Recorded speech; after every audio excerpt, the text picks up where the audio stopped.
Hello guys, welcome back to my channel. और आज की वीडियो में हम लोग टीचिंग एप्टीट्यूड के क्वेश्चंस करने वाले हैं और क्वेश्चन के जो नंबर्स रहने वाले हैं वो 50 क्वेश्चंस हैं। किसी का कोई भी डाउट हो, कोई भी सजेशन हो, प्लीज़ मुझे आप लोग कमेंट कर सकते हैं। कहीं भी आपको लग रहा है कि ये समझ नहीं आया है, आई विल डेफिनेटली रिप्लाई। आप लोग मुझे कमेंट कर सकते हैं। तो मैं हिंदी में ज़्यादा कंफर्टेबल हूँ, आई थिंक समझा भी सकती हूँ आपको हिंदी में अच्छे से। बट इंग्लिश वाला कैंडिडेट यहाँ इंग्लिश में लिखा है, आप लोग इसको पढ़ सकते हैं। तो यहाँ पे फर्स्ट क्वेश्चन है। ओके, तो टीचिंग एप्टीट्यूड जो हम स्टार्ट करने से पहले हम लोग पहले समझ लेते हैं what is the meaning of teaching aptitude. देखो, एप्टीट्यूड मतलब होता है किसी चीज़ को लेकर हमारा नज़रिया, ठीक है। फॉर एग्ज़ाम्पल, आपकी क्लास में बच्चे शोर कर रहे हैं। अब आपका एप्टीट्यूड क्या है? आप उसे डांटेंगे, किसी काम में उसको इंगेज करेंगे। बच्चा अगर शोर कर रहा है तो उसका कारण जानेंगे, तो वो आपके नज़रिए के ऊपर डिपेंड होता है ना। एक तरीके से किसी चीज़ को देखने का हमारा नज़रिया क्या है। तो टीचिंग में हमारा नज़रिया मैटर करता है, तो उसी के बेस पे ये पूरा जो है टॉपिक होता है हमारा टीचिंग एप्टीट्यूड। होप आपको समझ आ गया है। अब क्वेश्चन नंबर 1 है, छात्रों में स्व अध्ययन का विकास कैसे विकसित किया जा सकता है। सेल्फ स्टडी, बच्चे के अंदर अगर आपको डेवलपमेंट करनी है कि बच्चा खुद से पढ़े, तो आप उसे कैसे डेवलप कर सकते हैं। देखो, लेक्चर देना तो बहुत गलत चीज़ है। लेक्चर तो आप कभी मत दीजिएगा। अगर आपको बच्चे के अंदर कोई चीज़ डेवलप करनी है तो छात्रों की रुचि के अनुसार उन्हें पाठ्य सामग्री देना दे सकते हो उनकी रुचि के अकॉर्डिंग, लेकिन आपको चारों ऑप्शंस पढ़ने की ज़रूरत है। सी है, विद्यालय में स्व अध्ययन हेतु स्थान की व्यवस्था करना। और इसमें डी है आपका उपयुक्त सभी। अब यहाँ पे देखो, जो दो ऑप्शन है बी और सी, ये दोनों ही सही है यहाँ पे। और जो डी है उसके अकॉर्डिंग हमें सभी को सही मानना पड़ेगा, ठीक है। तो यहाँ पे जो है, जो आपका ऑप्शन हो जाएगा वो ऑप्शन आपका डी सही हो जाएगा। अगर आपका अलग से कुछ ऐसा होता कि टीचर खुद मतलब रोल मॉडल है, तो वो वाला ऑप्शन टिक कर दे। बट यहाँ पे देखो, छात्रों की रुचि के अनुसार आप उन्हें कंटेंट दे रहे हो, आप उन्हें उनकी इंटरेस्ट के अकॉर्डिंग बुक्स दे रहे हो, तो बच्चा डेफिनेटली पढ़ेगा। विद्यालय में स्व अध्ययन के लिए अगर कोई अगर अलग से स्पेस है बच्चों के पढ़ने के लिए, तो बच्चा पढ़ेगा। तो इसके अकॉर्डिंग तो उपयुक्त सभी है। वैसे व्याख्यान देना सही नहीं माना जाता है महत्व पर, बट ऑप्शन के अकॉर्डिंग देखा जाए तो डी ऑप्शन सही है, तो उसमें हमें ए वाला भी लेना पड़ेगा। टीचिंग एप्टीट्यूड में, साइकोलॉजी में सारा दिमाग का खेल होता है। हमें चारों ऑप्शंस को पढ़ना होता है। ये जो है हमें ऑप्शंस फिर हमें फाइंड आउट करने होते हैं। तो अभी आप देखेंगे तो बी और सी दोनों सही है। ए मैंने बोला कि व्याख्यान देना सही नहीं समझा जाता है। आप लेक्चर दे देते हो कि नहीं, झूठ नहीं बोलना चाहिए, खुद आप झूठ बोल रहे हो। तो रोल मॉडल टीचर प्रेजेंट करती है, उसको ज़्यादा महत्व दिया जाता है। बट यहाँ पे अकॉर्डिंग टू ऑप्शन चले तो डी सही है, ठीक है। ये थोड़ा सा मैं क्लैरिफाई कर रही हूँ कि इन फ्यूचर मतलब आप जब क्वेश्चन सॉल्व करें, जो भी स्पेशल बीएड वाले हैं, डीएलएड वाले, उनके लिए शायद ये चीज़ें नहीं है, तो उन्हें थोड़ा सा पता रहे कि हमें किस तरीके से राइट ऑप्शन हमें फाइंड आउट करना है, क्योंकि यहाँ हमें सारे ही सही लगते हैं, ठीक है। क्वेश्चन नंबर 2 है, शिक्षक के रूप में आप प्राथमिकता देंगे। एज अ टीचर आप अपने व्यक्तिगत कार्य को, पर्सनल कार्य को नहीं। बच्चों को ट्यूशन, देखो ट्यूशन तो आप बिल्कुल भी ना तो पढ़ा सकते हो, ना उनको मोटिवेट कर सकते हो। आरटी एक्ट में साफ मना किया गया है ट्यूशन्स के लिए। शिक्षण अधिगम को प्राथमिकता देंगे या विद्यालय की स्वच्छता को? विद्यालय की स्वच्छता देखने वाला देखता रहेगा। आपको इन चारों में से अभी जो ध्यान देना है वो है शिक्षण अधिगम को। टीचिंग लर्निंग को आप लोग ध्यान देंगे कि आप अपनी जो टीचिंग को कितना इफ़ेक्टिव और अच्छा बना सकते हैं। कक्षा में आपकी दृष्टि से सबसे महत्वपूर्ण है। और आंसर फाइंड आउट करने के लिए आप बिल्कुल सोचिए कि आप उस जगह हैं, तो आप जल्दी आंसर फाइंड आउट कर पाएंगे। कक्षा में आपकी दृष्टि से सबसे महत्वपूर्ण है क्या है? व्यवस्थित फर्नीचर, शिक्षक का कथन, शिक्षण सामग्री, नवीन शिक्षण विधियाँ, ठीक है। तो आपको पता चल ही गया होगा, डी ऑप्शन सही है कि आप नई नई टीचिंग मेथड्स ढूंढ रहे हैं, वो ज़्यादा आपके लिए इम्पॉर्टेंट है, ना कि टीचिंग मटेरियल। देखो, शिक्षण विधियाँ होंगी तो टीचिंग मटेरियल भी अपने आप डेवलप हो जाएगा, ठीक है। आपके कथन, बयान, व्यवस्थित है, सब बात की बात है। आपको टॉप प्रायोरिटी पे देखना है कौन सा जो ऑप्शन है वो सटीक बैठ रहा है। तो यहाँ पे डी ऑप्शन सही है। क्वेश्चन नंबर 4 है, शिक्षक के किस गुण की छात्र सर्वाधिक प्रशंसा करते हैं? शिक्षक का सबसे जो गुण होता है वो होता है अच्छे आचरण के साथ प्रभावशाली होना। आपका जो है इफ़ेक्टिव टीचिंग होनी चाहिए, और अट्रैक्टिव पर्सनैलिटी होनी चाहिए। अट्रैक्टिव ये नहीं है भी परफ्यूम वर्फ्यूम लगा के तैयार व्यार होकर चले गए, बच्चों को प्रभावित करें ऐसी, है ना। चुस्त और सुंदरता होना चाहिए, मित्रतापूर्ण व्यवहार होना चाहिए, हाजिर जवाब होना चाहिए। अब कहोगे मैम ये तो सारे सही लग रहे हैं, तो देखो डी ऑप्शन में ना ये सारे ही मिक्स हो रहे हैं आके, ठीक है। तो इसलिए हमें राइट ऑप्शन बिल्कुल अच्छे वाला ऑप्शन चूज़ करना है ताकि बाकी के 3 भी उसमें इंक्लूड हो जाए। तो डी ऑप्शन हमारा सही हो जाएगा। क्वेश्चन नंबर 5 है, यदि कोई छात्र कक्षा में गलत प्रश्न पूछता है तो आप क्या करेंगे? उस पर ध्यान नहीं देंगे। क्यों नहीं देंगे भाई? सैलरी किस चीज़ की ले रहे हो, ठीक है। उसे अधिक गृह कार्य देंगे, पनिश तो आप बिल्कुल भी नहीं कर सकते किसी भी तरीके से। उसे इनाम देंगे, अच्छा जी कोई गलत सवाल कर रहा है तो उसे आप इनाम देंगे। उसका कारण जानेंगे। अगर आपकी क्लास में आपको लग रहा है कि कोई भी प्रॉब्लम क्रिएट हो रही है बच्चे के द्वारा या किसी के भी द्वारा, तो सबसे पहले आप लोग रीज़न जानेंगे, तो उसका कारण जानेंगे और फिर सोचेंगे कि क्या किया जा सकता है। क्वेश्चन नंबर 6 है, शिक्षण के लिए प्रयास करना प्रत्यक्ष रूप से वेतन के समानुपात पर है। उपयुक्त कथन पर आपकी क्या राय है?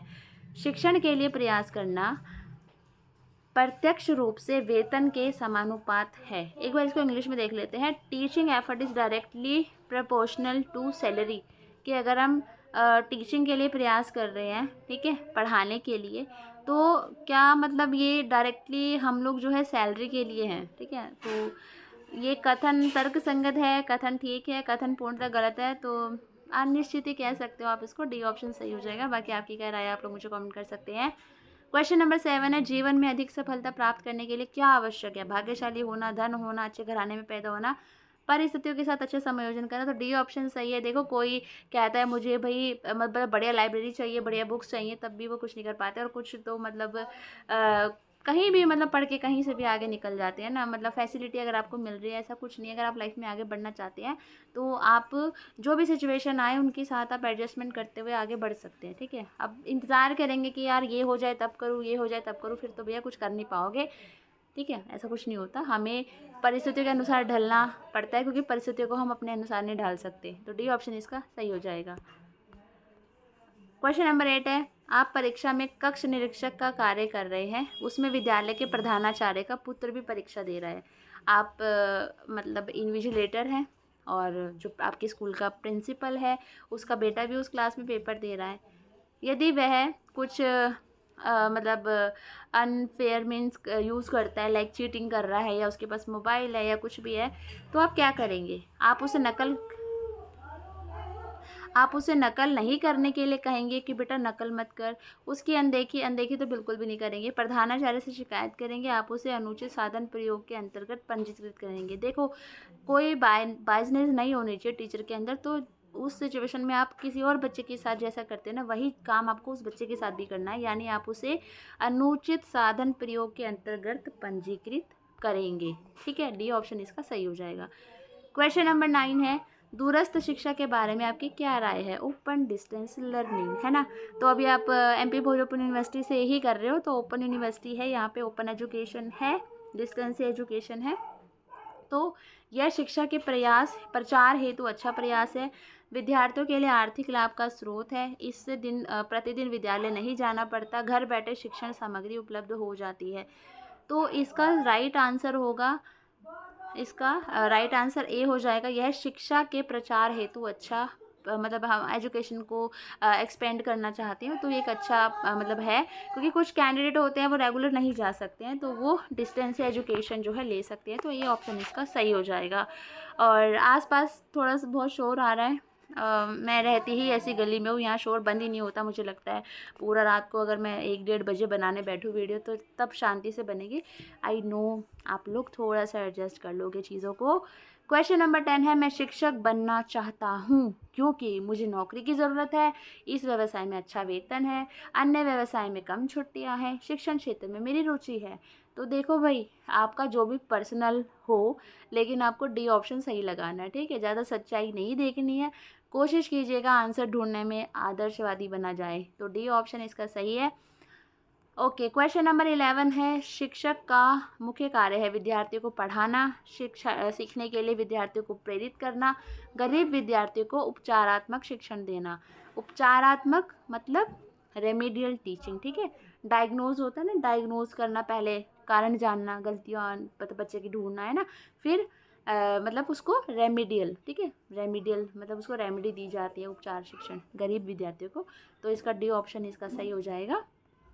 क्वेश्चन नंबर 12 है, अच्छे कार्य के लिए शिक्षकों का उच्च वेतन है। अच्छे कार्य के लिए शिक्षकों का उच्च वेतन है। प्रधानाचार्य द्वारा प्रशंसा, विद्यार्थी द्वारा प्रशंसा, उच्च वेतन या समाज द्वारा प्रशंसा।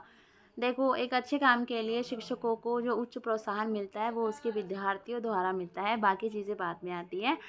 क्वेश्चन नंबर 13 है, विद्यालय में अनुशासनहीनता के कारण है। आपके विद्यालय में इनडिसिप्लिन है, उसका क्या कारण है? शिक्षा प्रणाली, शिक्षकों में तालमेल का अभाव, शिक्षकों में जिम्मेदारी का अभाव, प्रशासनिक अधिकारियों का स्थानांतरण।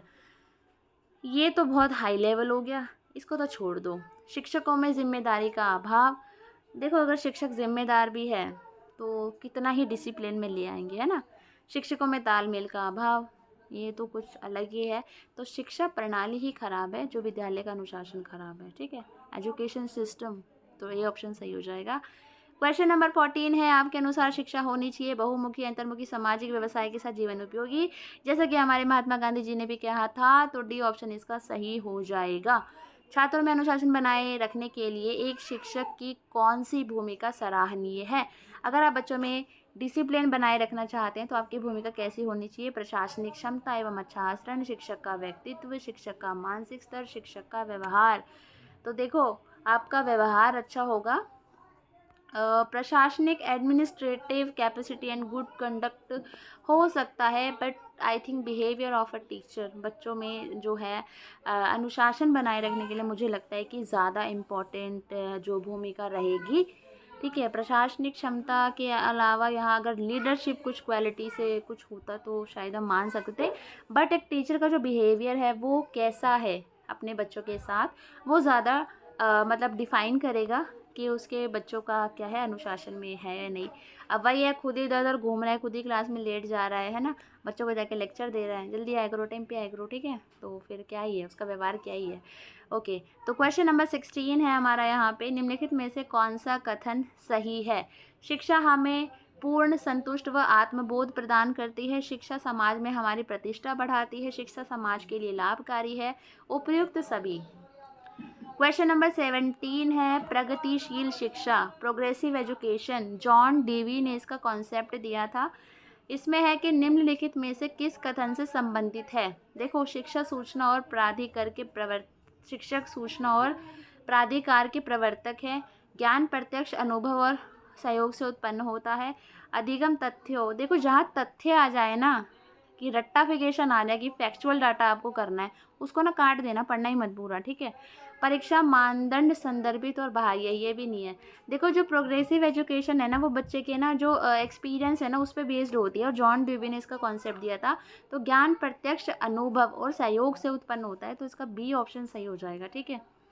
क्वेश्चन नंबर 18 है, शिक्षण अभियोगिता से क्या तात्पर्य है? देखो, टीचिंग एप्टीट्यूड, मैंने जो है वीडियो स्टार्ट करने से पहले आपको बताया था कि शिक्षण अभियोग्यता से क्या तात्पर्य है। शिक्षण कार्य के प्रति समर्पण, शिक्षक बनने की इच्छा रखना, शिक्षक के लिए सभी वांछित योग्यताएं रखना, या फिर छात्रों से अच्छा तालमेल। तो इसमें क्या हो जाएगा? तो ये है आपका शिक्षण के प्रति समर्पण। तो ए ऑप्शन इसका सही हो जाएगा आपका। देखो, शिक्षक बनने की इच्छा तो सभी रखते हैं, इच्छा तो हम पता नहीं किस किस चीज़ की रखते हैं। तो शिक्षक बनने के लिए सभी वांछित योग्यताएं, अभियोग्यता, ठीक है। एक सेकेंड, इसका ये सी ऑप्शन सही हो जाएगा, ठीक है। शिक्षक के लिए सभी वांछित योग्यताएं रखना, ठीक है, कि हम योग्यता रखते हैं, हमारा नज़रिया ऐसा है, बाय मिस्टेक हो गया, सी ऑप्शन इसका सही हो जाएगा, ठीक है। क्वेश्चन नंबर 19 है, अध्यापक की कार्य क्षमता को बढ़ाया जा सकता है उसको प्रमोशन देके, अध्यापक के कार्यों की सराहना करके, कड़े विद्यालय प्रशासन द्वारा अच्छे वेतन देकर। देखो, काफ़ी सारे ऑप्शंस हमारे अकॉर्डिंग ठीक है, लेकिन मैंने अभी बताया आपको कि आपको थोड़ा सा आदर्शवादी बन के रहने की ज़रूरत है आंसर को फाइंड आउट करने के लिए। तो बी ऑप्शन आपका सही हो जाएगा, अध्यापक के कार्यों की सराहना करके। क्वेश्चन नंबर 20 है, भारत में शिक्षित बेरोजगारी का मुख्य कारण क्या है? कि मतलब पढ़े लिखे, अनएम्प्लॉयमेंट, उद्देश्यहीन शिक्षा, सरकार द्वारा रोजगार सृजन की नीति का ना होना, शिक्षण संस्थानों की उपलब्धता, घटिया स्तर की शिक्षा। तो देखो, इसका सीधा ये ऑप्शन सही है, उद्देश्यहीन शिक्षा। हम पढ़ रहे हैं, हमें ये नहीं पता हम क्यों पढ़ रहे हैं, है ना। और आजकल तो पढ़ने को ये लगा लिया है जॉब से रिलेटेड। पढ़ने का सबसे पहला, मैं अपने बच्चों को भी समझाती हूँ कि सबसे पहला हमारा ऑब्जेक्टिव है कि हम एक अच्छे इंसान बने। और ऐसा नहीं है जो पढ़ा लिखा नहीं होता वो एक अच्छा इंसान नहीं होता, है ना। तो काफ़ी सारी चीज़ें हमें अपने अकॉर्डिंग मॉडिफाई करके थोड़ा सा बच्चों को एग्जांपल देके थोड़ा समझाना होता है कि एक अगर पढ़ा लिखा इंसान नहीं है तो वो शायद अपने घर की रोजी रोटी ही कमा सकता है, बच्चे पाल सकता है। लेकिन अगर आप पढ़े लिखे हो तो शायद आप और 4 लोगों की ज़िंदगी में रोशनी ला सकते हो। तो इस तरीके से थोड़ा सा बच्चों को समझाया जाता है, एक उद्देश्य बताया जाता है बच्चों को। तो मेरा तो यही तरीका है।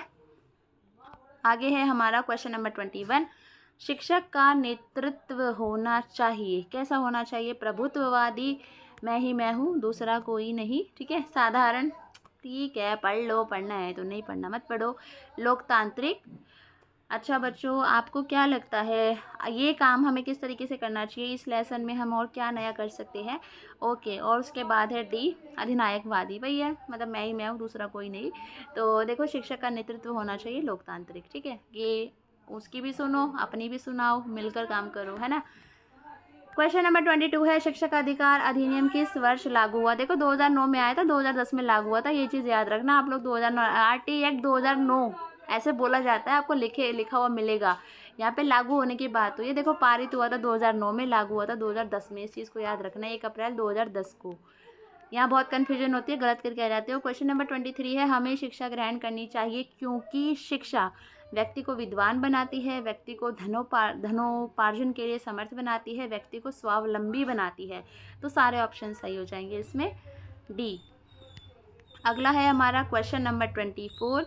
विद्यालय में खेलों के आयोजन का उद्देश्य होता है। अगर आप विद्यालय में स्पोर्ट्स करा रहे हो तो उसका ऑब्जेक्टिव क्या है? विद्यार्थियों के समय का सदुपयोग करना, विद्यार्थियों के स्वास्थ्य के लिए, राष्ट्र खेलों के लिए तैयार करना, विद्यार्थियों का सर्वांगीण विकास करना। डी ऑप्शन टिक करोगे तो सारे ऑप्शन उसी के अंदर आ जाएंगे, ठीक है। तो डी ऑप्शन सही हो जाएगा। क्वेश्चन नंबर 25 है, मैं अपने विद्यार्थियों के प्रति व्यवहार करना पसंद करूँगा। मैं अपने छात्रों के साथ कैसा बिहेवियर रखना चाहती हूँ? पिता के रूप में, मित्र के रूप में, निर्देशक के रूप में, उपयुक्त सभी। तो देखो पिता तो हो नहीं सकता, क्या पता किसी टीचर के रिगार्डिंग क्वेश्चन पूछा गया तो माता के रूप में हो जाएगी। तो ये ऑप्शन काट दो, ठीक है। फ्रेंड हो सकता है, गाइड हो सकता है, उपयुक्त सभी तो नहीं होगा। निर्देशक हो सकते हैं हम लोग, एज अ फैसिलिटेटर अगर यहाँ पे होता तो वो ज़्यादा करेक्ट ऑप्शन होता, जो कि हमारा वाइगोस्की ने भी बोला है कि हम एज अ फैसिलिटेटर की भूमिका निभाते हैं। मित्र तो नहीं होगा, वैसे कहते हैं कि मित्रवत व्यवहार रखें बच्चों के साथ। आई थिंक निर्देशक है, निर्देश हम बच्चों को दे सकते हैं, है ना। तो सी ऑप्शन इसका सही हो जाएगा। 26 पे आ जाओ। एक प्रधानाचार्य अपने अध्यापकों से आशा करता है, एक प्रिंसिपल है, अपने अध्यापकों से आशा करता है आज्ञा पालन की, योग्यता और ज्ञान की, समर्पण एवं निष्ठा की, उपयुक्त सभी। तो इसमें डी ऑप्शन सही आ जाएगा, ठीक है। क्वेश्चन नंबर 27 है यहाँ पे। 27 में है, कुछ विद्यार्थी आपकी कक्षा में देर से आते हैं, इस स्थिति में आप क्या करेंगे? कक्ष में प्रवेश की अनुमति नहीं देंगे, बिल्कुल गलत है। अभिभावक को बुलाएंगे, सीधा अभिभावक को नहीं बुलाना है भाई। देरी का कारण मैंने बोला ना, कोई भी प्रॉब्लम होगी तो कारण जानना है, तो सी ऑप्शन सही हो जाएगा, ठीक है। चौथा पढ़ने की जरूरत आई नहीं। क्वेश्चन नंबर 28 है, एक विद्यार्थी आपकी कक्षा में प्रतिदिन आपसे प्रश्न पूछता है तो आप ऐसे में क्या करेंगे? उसे प्रश्न पूछने के लिए मना करेंगे कि बस बैठ जाओ, बस बहुत हो गया, अब मत पूछ, ठीक है। गलत है भाई, वो प्रश्न पूछ नहीं आता बच्चा स्कूल में।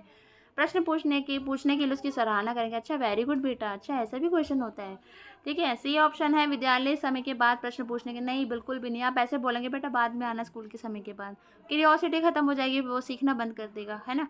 बिना प्रश्न का उत्तर दिए बैठ जाओ, बहुत हो गया तुम्हारा, बैठ जाओ अब। तो ये गलत है, बी ऑप्शन आपका सही हो जाएगा, ठीक है।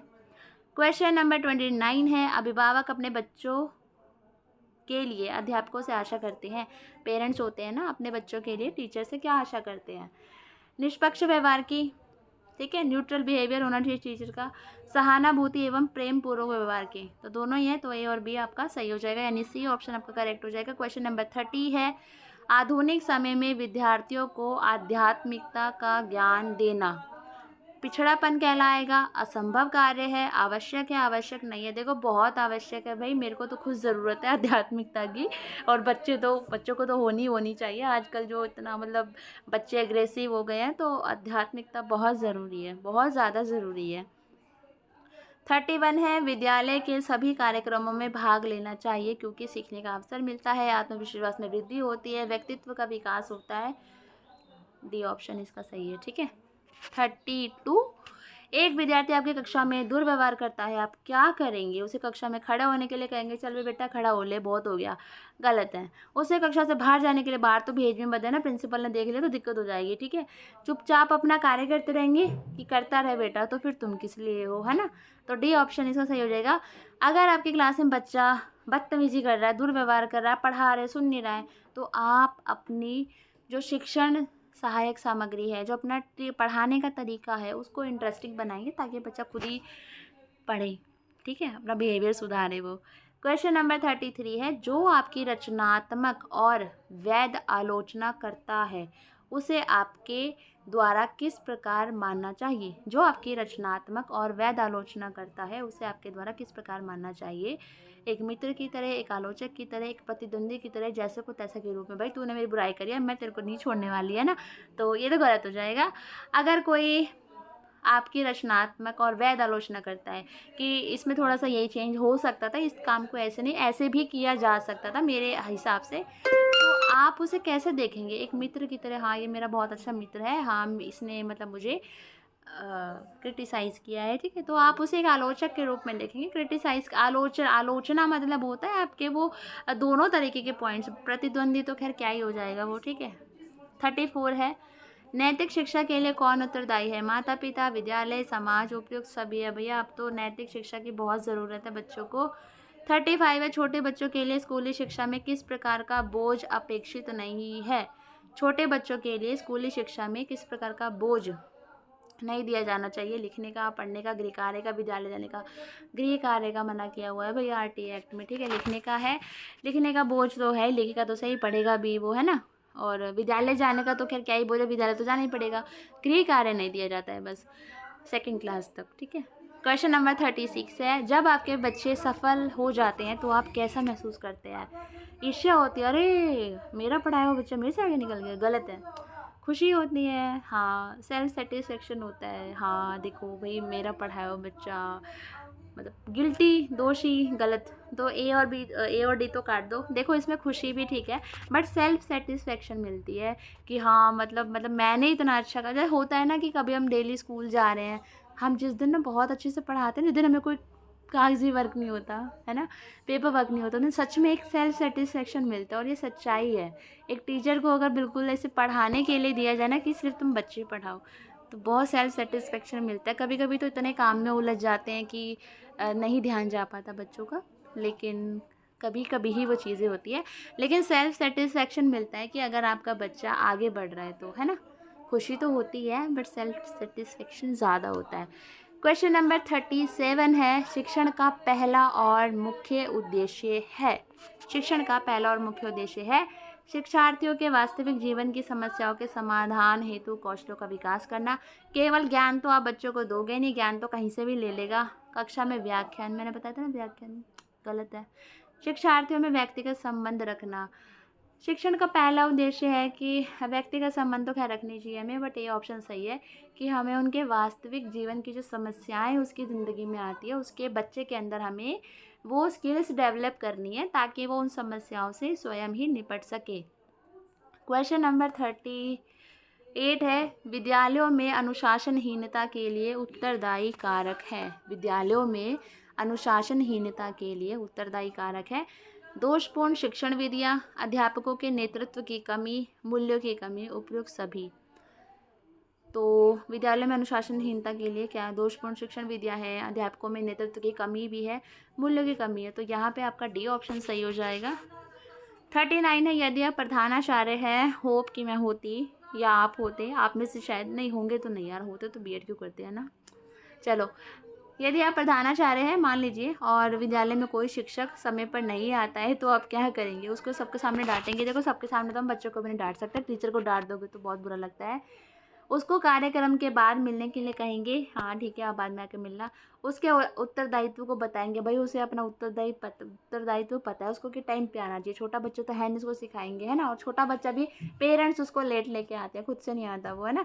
रिपोर्ट उच्च अधिकारी को पहले बाद में रिपोर्ट देनी है, पहले तो एज अ प्रिंसिपल हम उसे बोलेंगे कि बाद में आकर मिले, तब आप उससे बात करेंगे।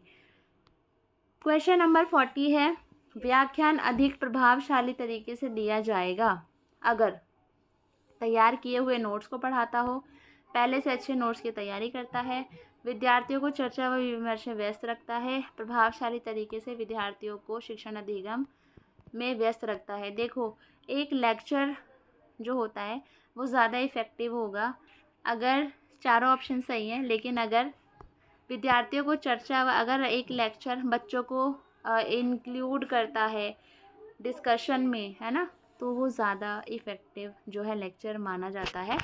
तो ये इसका सी ऑप्शन सही हो जाएगा। क्वेश्चन नंबर 41 है, निम्नलिखित में से क्या शिक्षक के लिए महत्वपूर्ण है? कक्षा का अनुशासन, शिक्षण के लिए विषय वस्तु, पढ़ने के लिए विद्यार्थियों की तत्परता, शिक्षण का समय विभाग चक्र, टाइम टेबल। ठीक है, तो सी ऑप्शन इसका सही हो जाएगा कि बच्चे आपके कितने रेडी हैं पढ़ने के लिए, वो ज़्यादा इंपॉर्टेंट है एक टीचर के लिए। 42 है, आत्मानुभूति शिक्षक को बचाने में सहायता करती है। देखो, दो वर्ड होते हैं, सिंपैथी और एम्पैथी। सिंपैथी सहानुभूति, एम्पैथी मतलब तदानुभूति या आत्मानुभूति, जो कि यहाँ पे लिखा हुआ है। सिंपैथी में हमें क्या है, अरे यार तेरे साथ ना सच में यार बहुत बुरा हो गया, मतलब मुझे तकलीफ़ हो रही है कि तेरे साथ ऐसा हुआ। एम्पैथी में क्या होता है, यार उसके साथ ऐसा हुआ, मैं उसकी जगह होती। यानी एम्पैथी में आप अपने आप को सामने वाले की जगह रख के देखते हो। फॉर एग्ज़ाम्पल, अगर आपकी क्लास में कोई बच्चा ज़्यादा मिसबिहेव कर रहा है, आपने तुरंत उसको डांट दिया, है ना, लेकिन कभी आपने सोचा कि आप उसकी जगह होते और आपको आपकी टीचर इस तरीके से पढ़ा रही होती, तो आप उस सिचुएशन में क्या करते, है ना। तो हम जब सामने वाले की जगह अपने आप को रख के देखते हैं, तो ऐसा हमारे डाइट में बताया गया था कि आधे से ज़्यादा प्रॉब्लम्स यहीं सॉर्ट आउट हो जाएगी। जो रिश्ते आजकल ख़राब हो रहे हैं वो रिश्ते बच सकते हैं अगर एम्पैथी की फीलिंग सबके अंदर आ जाए। तो यहाँ पर क्वेश्चन पूछा गया है कि एम्पैथी शिक्षक को बचाने में सहायता करती है पक्षपात से, रूढ़िवादिता से, अपशब्दों से और उपयुक्त सभी। तो इसका जो है डी ऑप्शन सही हो जाएगा। ठीक है, अगर आपके अंदर एम्पैथी है, आप अपने आप को सामने वाले की जगह रख के देख सकते हैं, तो आप इन सब चीज़ों से बच जाएंगे। ठीक है, ना तो आप किसी से पक्षपात करेंगे, ना ही आप मतलब रूढ़िवादी कोई ऐसा कुछ सोच से अपने वो रखेंगे, है ना, और ना ही आप कुछ अपशब्द बोलेंगे, है ना। क्वेश्चन नंबर 43 है, एक शिक्षक का उद्देश्य होना चाहिए परीक्षा के दबाव के लिए विद्यार्थियों की सहायता करना, अध्ययन में विद्यार्थियों की सहायता करना, विद्यार्थियों को विद्यार्थियों को अच्छा नागरिक बनने के लिए सहायता करना। तो डी ऑप्शन क्या है इसका सही हो जाएगा। सीखने में बड़ा बाधक है, सीखने में बड़ा बाधक है फेल होने का डर, आलोचना का डर, मूर्खतापूर्ण जवाब का डर। तो ये डी ऑप्शन सही हो जाएगा। हमें डर होता है फेल ना हो जाए, कोई हमें ऐसा ना बोले, कोई हमें मतलब हम जवाब देंगे कोई हमें मूर्ख ना समझे, तो ये सब चीज़ें जब हम सोचते हैं तो हम फिर सीख नहीं पाते हैं। मैं पहले कुछ ऐसे ही हुआ करती थी, लेकिन अब मैं सीखती हूँ। अब मुझे लगता है कि जिसको जो बोलना है बोलता रहे, आपके लिए सीखना ज़्यादा मैटर करता है। ठीक है, ना कि कोई क्या बोल रहा है, कोई हंसेगा या जो भी है, आपको जो काम करना है। और मेरे जो यूट्यूब चैनल की स्टार्टिंग है, ये इन्हीं कामों में से एक है, इन्हीं सीखने के कामों में से एक है। स्टार्टिंग में बहुत मुझे भी बोला गया था यार चैनल है और एजुकेशन है ना, एजुकेशन चैनल है, नहीं पढ़ेगा क्या ही पढ़ाती है ये वो फलाना ढिकाना कुछ भी, है ना। तो आज शायद वो लोग नहीं बोलते हैं, अच्छा लगता है। ठीक है, तो सीखते रहिए, आप लोग भी नई नई चीज़ें सीखते रहिए, बोलने वाले बोलते रहेंगे, बट आपको आगे बढ़ना है। और हमेशा कोई भी काम करने से पहले बस ये सोचिए कि वो समाज का अहित ना करे, बस। बाकी तो सारे काम बढ़िया है, अगर वो समाज का अहित नहीं कर रहे हैं, आप आराम से सीख सकते हैं। लोग हमेशा क्रिटिसाइज़ करते हैं, करते थे, करते रहेंगे। आगे है क्वेश्चन नंबर 45, कक्षा संप्रेक्षण होना चाहिए, क्लासरूम कम्युनिकेशन होना चाहिए, शिक्षक केंद्रित गलत, छात्र केंद्रित, सामान्य केंद्रित, पाठ्य पुस्तक केंद्रित, छात्र केंद्रित है भाई। ठीक है, यहाँ पे छात्र केंद्रित, कक्षा संप्रेक्षण होना चाहिए। एक सेकेंड, क्वेश्चन पूछा गया है क्लासरूम कम्युनिकेशन, तो इसमें जनरल सेंट्रिक हो जाएगा भाई। पुस्तकों की बात करोगे नहीं, सामान्य केंद्रित यार जनरल होना चाहिए, दोनों ही बात करें। ठीक है, खाली शिक्षक ही बोल रहे नहीं, खाली छात्र ही बोल रहे नहीं, तो सी ऑप्शन सही हो जाएगा। क्वेश्चन नंबर 46 है, आप एक शिक्षक बनना चाहते हैं, इसमें कम उत्तरदायित्व है, जो कि बहुत सारे हैं यार। बहुत दिमाग भी ख़राब रहता है कभी कभी तो यार, क्या ही है मतलब मतलब टीचर बनने से पहले मुझे भी लगता था यार सिर्फ बच्चे पढ़ाने, बट अब लगता है यार मतलब बच्चे पढ़ाने हैं बट बहुत सारे काम भी होते हैं, तो उत्तरदायित्व बहुत होते हैं। यह एक समर्पित व्यवसाय है, इसमें छुट्टियां अधिक हैं, जो कि नहीं है यार, हमारे दिल्ली में तो नहीं है। यह एक पारिवारिक व्यवसाय है, तो इसका जो है बी ऑप्शन इसका सही हो जाएगा। यह एक समर्पित डिवोटेड प्रोफेशन है, that's why I want to be a teacher. Question number 47 है, शिक्षण एक प्रक्रिया के रूप में सम्मिलित करता है। Teaching as a process includes विद्यार्थी, शिक्षक एवं विद्यालय। देखो इसमें आएगा आपका विद्यार्थी, शिक्षक एवं विद्यालय। प्रधानाचार्य को हटाओ क्योंकि वो तो विद्यालय में ही आ जाएगा। और एक सेकेंड, ये हमारा जो जॉन डेवी ने कॉन्सेप्ट दिया था ना, ये वाला, इसमें था हमारा करिकुलम, टीचर और स्टूडेंट, ठीक है, तो सी ऑप्शन हो जाएगा इसमें, ठीक है, जॉन डेवी ने दिया था ये, इसका सी हो जाएगा। क्वेश्चन नंबर 48 है, विद्यार्थियों की अधिकतम भागीदारी शिक्षण की जिस विधि से संभव है वह है। विद्यार्थियों की अधिकतम भागीदारी कि ज़्यादा से ज़्यादा बच्चे इन्वॉल्व हो, तो व्याख्यान विधि, टीचर ही बोल रहे हैं, बच्चे तो सुनो के सुन रहे हैं ना, ये तो नहीं होगा। वाद विवाद विधि, पाठ्य पुस्तक विधि, कहानी कथन विधि, तो इसमें बी ऑप्शन सही हो जाएगा कि आप बच्चों से डिबेट करा रहे हैं। ठीक, कहानी कथन विधि आप कहानी बोल रहे हैं, बच्चा तो सुन रहा है ना, वो जरूरी थोड़ी है सारे इंगेज होंगे। पाठ्य पुस्तक विधि आप पुस्तक पढ़ रहे हैं, एक बच्चे से पढ़वा रहे हैं। वाद विवाद विधि आप डिबेट करा रहे हैं, ठीक है, डिस्कशन मेथड, ठीक है। अब यहाँ पे ना अगर ऑप्शन होता ना प्रश्नोत्तर विधि, तो वो वाला टिक करते, ठीक है। अभी लेकिन वाद विवाद कर दो। अगर प्रश्नोत्तर हो तो प्रश्नोत्तर ही हमेशा सेलेक्ट करना, क्योंकि उसी में सबसे ज़्यादा बच्चे एंगेज होते हैं। क्वेश्चन नंबर 49 है, आप शिक्षण कार्य में निम्नलिखित में से कहाँ करना पसंद करेंगे। जो आप अपनी जॉब है कहाँ करना पसंद करेंगे, अपने गाँव है, कस्बे में, अपने क्षेत्र में, अपने प्रांत में, देश के किसी भी स्थान में। देश के किसी भी स्थान में तैयार रहना भाई जॉब करने के लिए, खासकर अगर केवी में जा रहे हो तो। क्वेश्चन नंबर 50 है, जो कि आज का हमारा लास्ट क्वेश्चन है, और मैं आपसे रिक्वेस्ट करती हूँ कि प्लीज़ आप लोग यार कमेंट करके अपने सजेशन मुझे बता सकते हो, और बिल्कुल बता सकते हो, कहीं कोई डाउट हो, कहीं कोई दिक्कत हो, या कोई क्वेश्चन मैंने कुछ गलत, वैसे मैंने कोशिश किया कि आपको सारे आंसर सही बताऊँ, कहीं किसी को कोई डाउट हो तो मुझसे कॉमेंट करके पूछ सकते हैं। लास्ट क्वेश्चन है, सर्वोत्तम शैक्षिक कार्यक्रम वह है जो बालक की आवश्यकता अनुसार बनाया गया हो, बालक की योग्यता अनुसार बनाया गया हो, बालक की रुचि के अनुसार बनाया गया हो। तो बालक के अकॉर्डिंग बनाया जा रहा है, तो उपरोक्त सभी इसका सही आंसर हो जाएगा। जो बेस्ट एजुकेशन प्रोग्राम वही है जो हर तरीके से बच्चों के अकॉर्डिंग सोचता है, क्योंकि बच्चा हमारा सेंटर्ड है आज के टाइम में ना। एजुकेशन पहले टीचर सेंटर्ड थी, बट अभी चाइल्ड सेंटर्ड है, हमें बच्चे के हित में ही सारे कार्य करने हैं। तो ये आज की वीडियो थी, और इस वीडियो को मैं अभी विदाउट पेड में भी डाल रही हूँ, ताकि आप डेमो की तरीके से इसको देख सकें। बाकी तो है, बाकी की जो वीडियोस हैं वो आप लोग ज्वाइन कर लेंगे, तभी आप लोग देख पाएंगे। So thank you so much everyone.